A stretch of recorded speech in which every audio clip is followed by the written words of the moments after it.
This week I'm in Stockholm, the capital of Sweden, which encompasses 14 islands on the vast Stockholm archipelago on the Baltic Sea. It's the land of green parks, historic buildings, and lots of islands and rivers. Welcome to GlobeTrotter. I'm Jon Haggins. I'm here in Stockholm, Sweden, and I'm here at the Haymarket Hotel. It's a new hotel that just opened, and we're so excited to share this with you. And the old city, what can be better than that? I am so excited to be here in Stockholm. This is my second time. It's so wonderful to be here at the Haymarket, and Lois Sandberg, that's you, the general manager of this great property. You know, it's a boutique hotel. It's very special. The rooms are special. You're special. So talk about the history of the hotel. Well, it's only 2 months old now. We opened on the 10th of May this year, in spring. But actually the building is much older. It was a department store. Right. It was opened in 1925.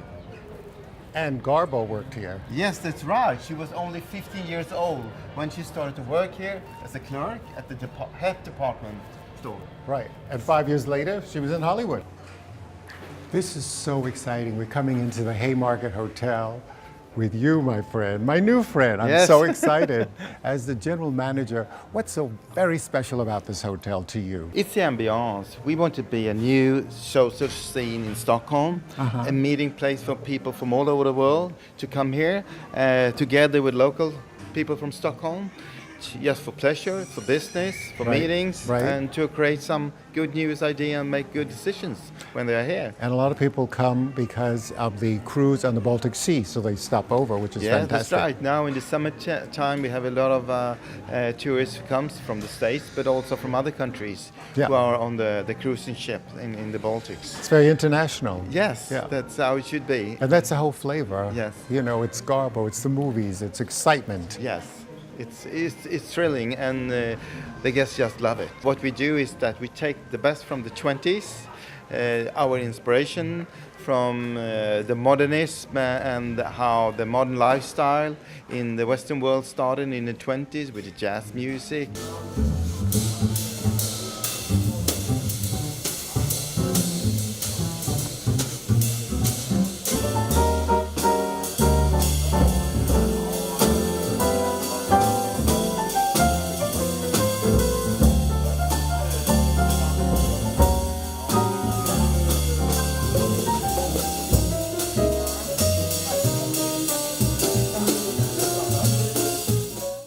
New modern dance, the film industry, the movies, etc. The Art Deco design, and the great painters, Picasso and others, who became more well known at that time. And we fill it with a modern concept as well. And you have a film, and you have a film on the wall as well, which I think is fantastic. So you can always see. There's always something to see, something to do, places to go, people to see. So where do you want to go now? I think we're going to go up and see the chef. Oh, the chef, yeah. Yes. We have a great chef here and a great cuisine. Yeah. Our restaurant is called Paul's. And why is it called Paul's? It's because of the founder of the department store. His name was Paul Urbanus Bergström. And he was a self-made man. He came very young to Stockholm from the countryside in the south. He had no money at all, and he started to work as a clerk in a boutique shop at that time.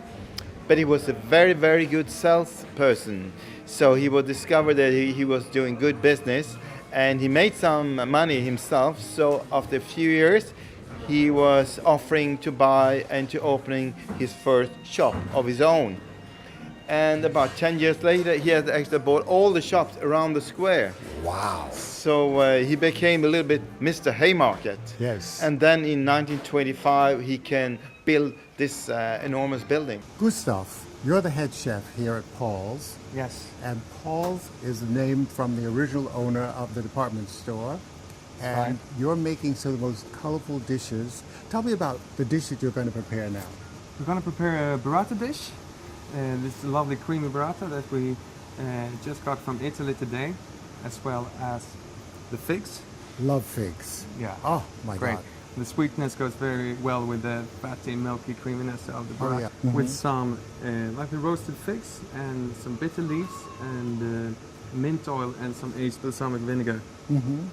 And what are those over there? Are those, All those nuts? I forgot about those pine nuts as well. Ah, We just roasted off in some butter. oh, that sounds interesting.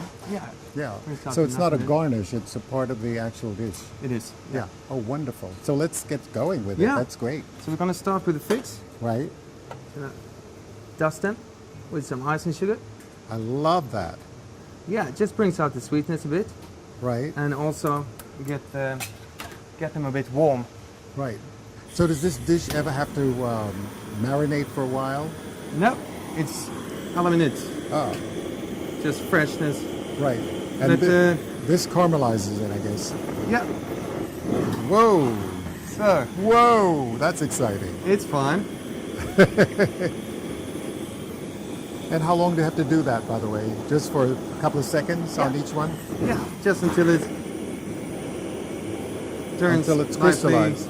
Yeah, Wow. brown, and it doesn't matter if it gets a little black. Right. That's just fine. Makes it crisper. It doesn't really make it crisp. Well, it's a part of the caramelizing. Because the sugar and the water of the figs start to go out Right. instantly. To accompany this, we're going to put together a bitter salad, Ooh. just to cut the fatty richness of the burrata. Right, okay. So we got some red and yellow almond Ah. that we're going to put in a few. And how much of that do you put in? Maybe 4, 5 pieces, Ah, okay. and a little frisee, Ah, which also is quite bitter. yeah.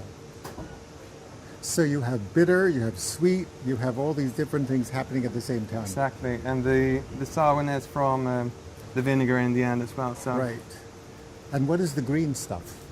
this is Yeah. a mint oil. Ah, So just neutral oil that we infuse with some mint. how wonderful.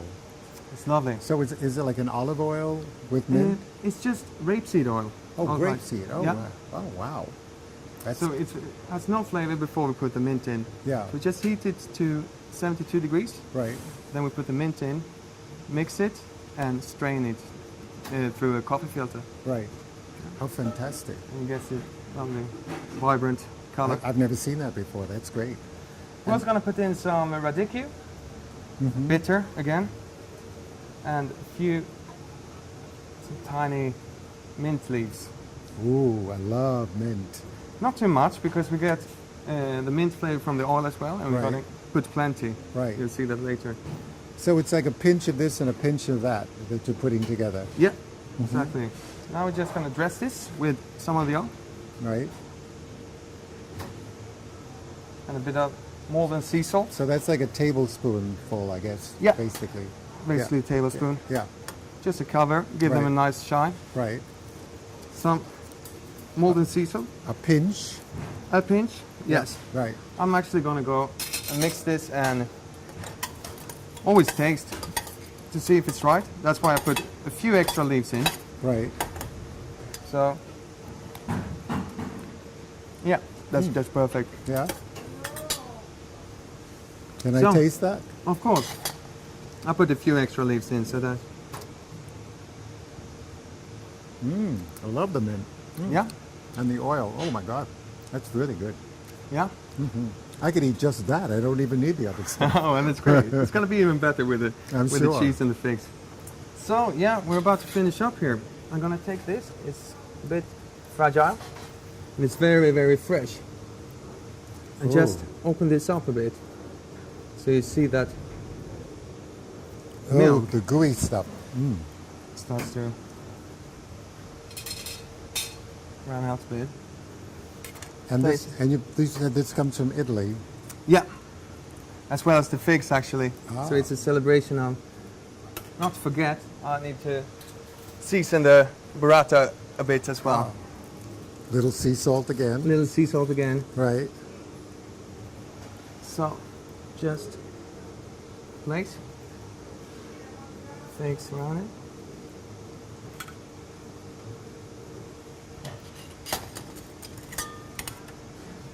I can imagine what it tastes like. My God. Yeah. Just from the taste of the salad alone was just fantastic. Yeah? You like what you imagine? Oh yes. Great.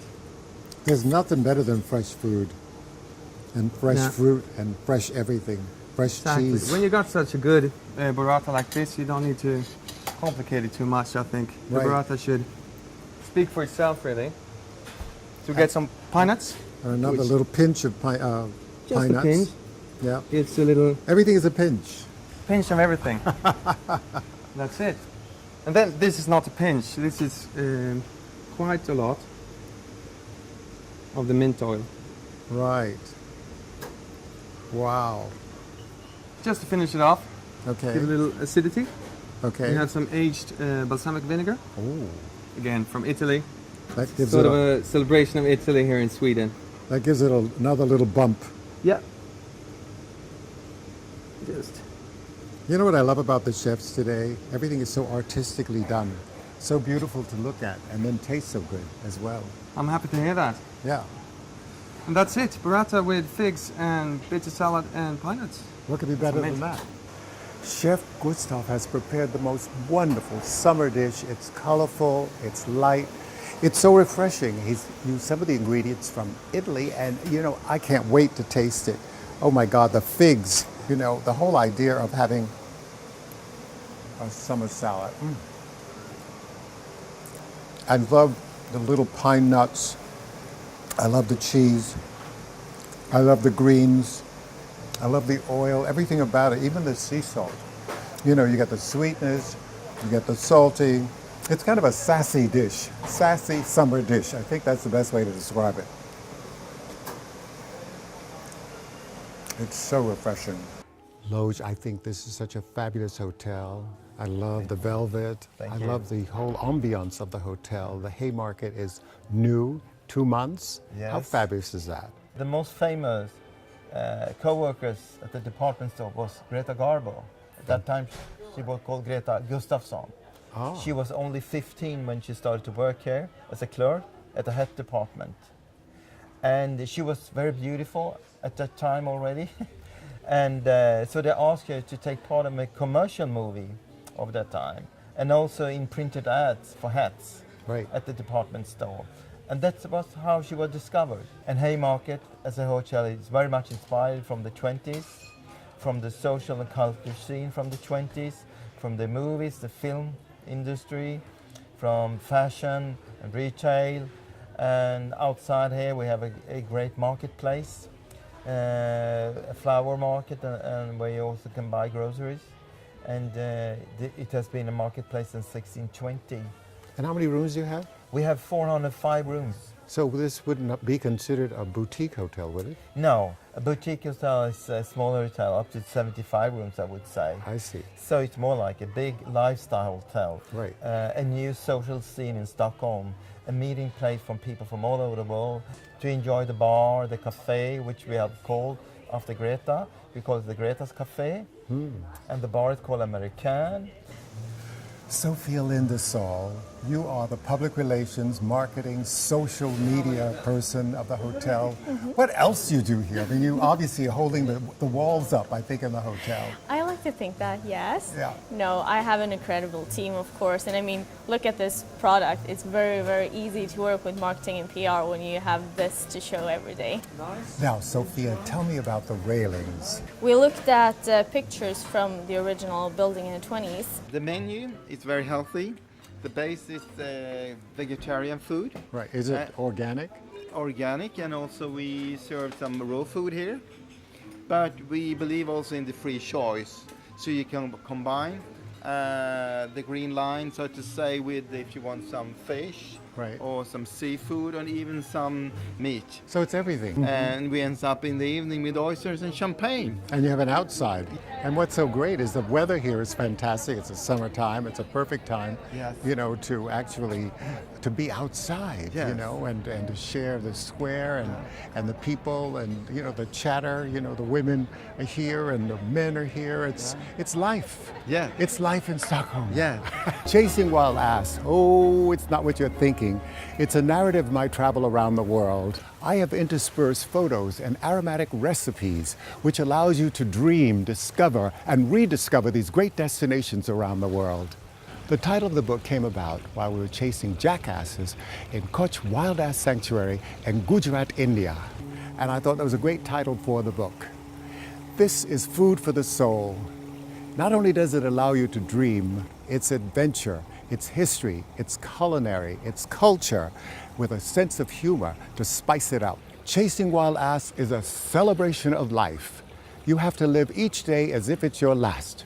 Remember, my world is your world. So get up, get out, and travel! Water is part of the Stockholm identity and the Stockholm heritage. And I mean, the reason why we have a city called Stockholm is the location in between the Baltic and the Lake of Mälaren, the third largest of the big lakes in Sweden. But the inner harbor here is where we take our boats to go to the archipelago. And the archipelago is the island world, one can say, in between Stockholm and the open Baltic Sea. There are more than 30,000 islands.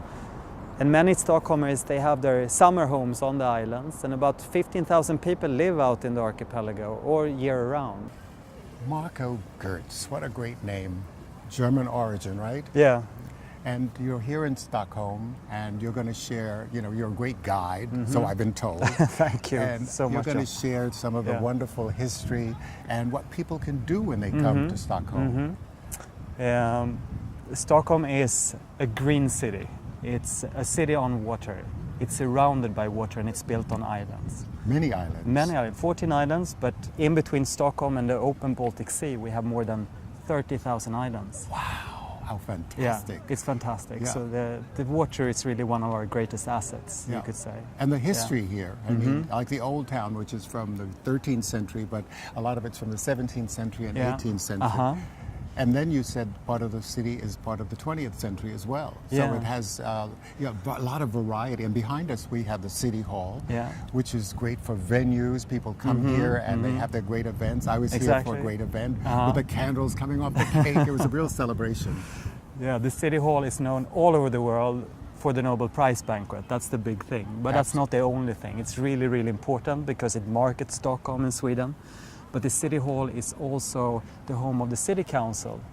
And the City Council is very important to us and very, very powerful. And so you have a king and a queen. That's true. Carl Gustav and Silvia, that's the king and the queen of Sweden. Right. You know, Sweden has been a monarchy for 1,000 years. Oh my God. Which is a long time. And we still have a lot of royal traditions which are integrated into our culture. The king is the head of state. He has the highest formal position in our country. And, does he make decisions?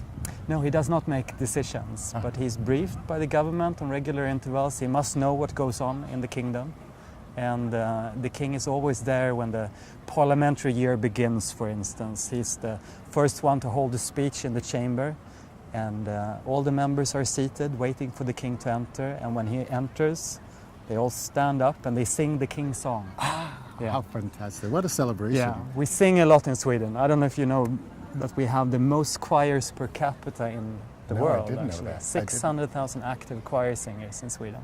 You know, we have 30 inner city beaches in Stockholm. And you also fish. That's true. You know, from the sea here, or the rivers, which I think is fantastic. No, that's true. By the Royal Palace, which is only a 15-minute walk from here, you can actually stand with a rod and you can fish salmon in the heart of Stockholm. You know, that's like royal salmon. Yeah, royal salmon, definitely. No, that's exactly what it is, royal salmon. Well, that's really good. What is this building behind us up on the hill? Up on the hill, are you talking about the church with the black spire? Yeah. Okay, that's the Knights Church. It's the burial church of the kings and queens and the nobility. Ah, so it's royal. It's a regal church, yes. and it's also part of the Swedish church. You know, in Sweden, most of us are Lutheran, and the church.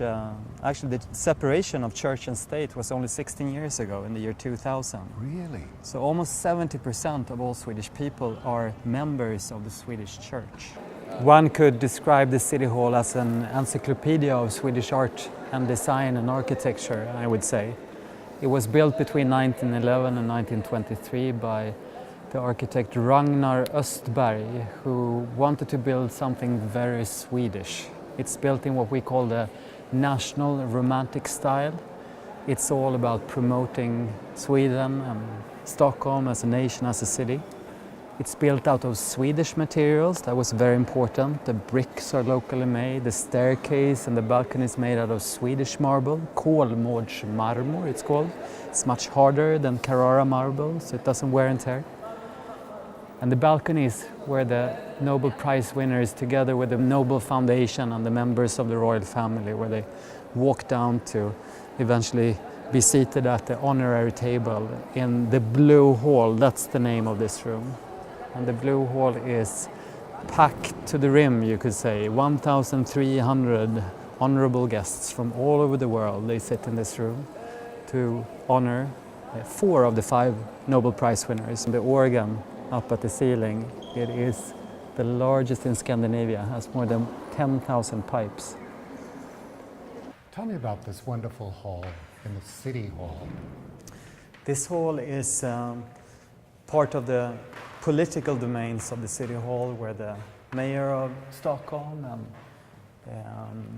Officials. the officials, where they have the rooms.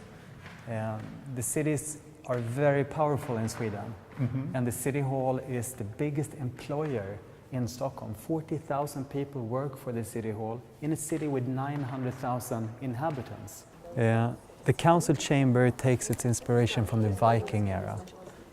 And if we go back 1,000 years in time, alongside the shores of the Lake of Mälaren, we have had one of the biggest Viking communities in the world, the Golden Hall. It is golden. It is gold. The golden mosaics have been made by, you have a sheet of glass, then you put gold leaf on the sheet of glass, and then you paste them on the walls. But it took more than a year for some 200-300 people to put all these mosaics Amazing. in place. The detail here is The detail. just absolutely unbelievable. Yes, it's marvelous. Love it. Thank you. Thank you. The Golden Hall is covered in gold. We're talking 19 million golden mosaic tiles. And the mosaics, they tell us the story of our nation. So on one side we have the kings and queens of Sweden. On the other side we have the famous Swedes, engineers, architects, designers and so forth. But the main piece here in the Golden Hall is the Lake of Mälaren Queen. And you can see her behind me. She is the protector of Stockholm. If you look carefully at the Lake of Mälaren Queen, and she bears the name of the vast lake on the western side of Stockholm, she holds Stockholm in her lap. The City Hall is there, the Royal Palace is there, and she sits between the west and the east. And if you look on the west of the Lake of Mälaren Queen, you can see the Eiffel Tower, but you can also see American symbols like the Statue of Liberty and the skyscrapers of New York stretching up into the sky. The City Hall was inspired by many different styles, and on the eastern side of the Lake of Mälaren Queen you can see symbols of the Orient. You see the Byzantine half moon, you see Constantinople there, you see elephants and exotic animals. So it's a very eclectic building. The styles and the art comes from everywhere. The City Hall is also the room for the dances. After the Nobel Prize banquet, when the 1,300 guests have completed their dinner together, they come up here into the Golden Room to dance waltz and even other more popular dances. City Hall is an impressive and amazing structure. City Hall is a very grand and important building in Stockholm, and it's where the City Council meets to discuss business. The Old Town, which is also called Gamla is the Stockholm's original city center and consists of many islands and inlets.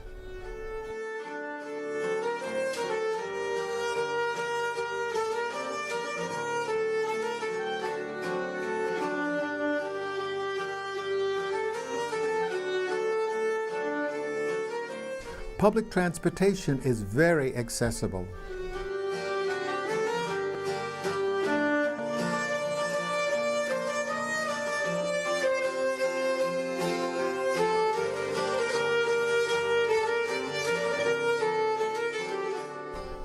When you visit Stockholm, you must visit the Old Town because it's very lively and it's filled with shops, restaurants, and museums.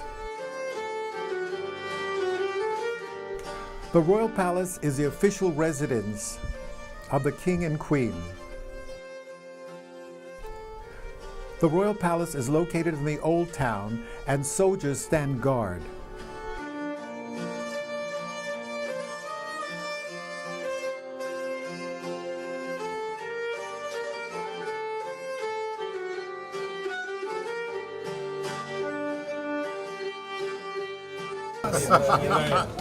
That's challenging. Yeah. So we should share a little bit. I don't know how we should. Lunch in one of the outdoor cafes in the square is a must experience. Cheers to Stockholm! Cheers to Stockholm!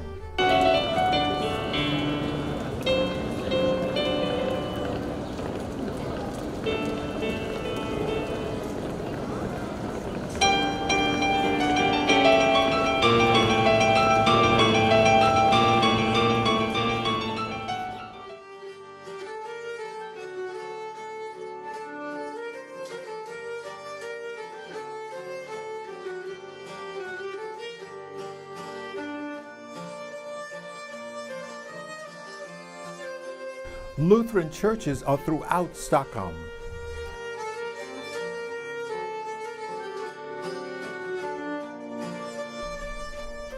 The cobblestone streets and yellow ochre-colored buildings date back to the 13th century, but most buildings are from the 17th and 18th century. These colorful German-inspired buildings line the squares.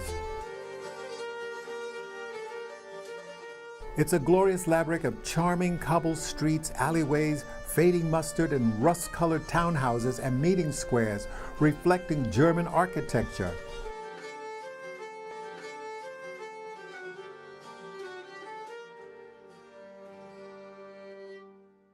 Now, if you want a very special experience, you'll have to come to Stockholm, Sweden. It's unbelievable. I think that's about 5 words. I'm here at the Haymarket Hotel. It's a new hotel. It's trendy. It's where everybody hangs out. And don't forget to go to the Old Town, where the buildings are from the 13th century. It's unbelievable. They are colorful and fabulous. Remember, my world is your world. So get up, get out, and travel!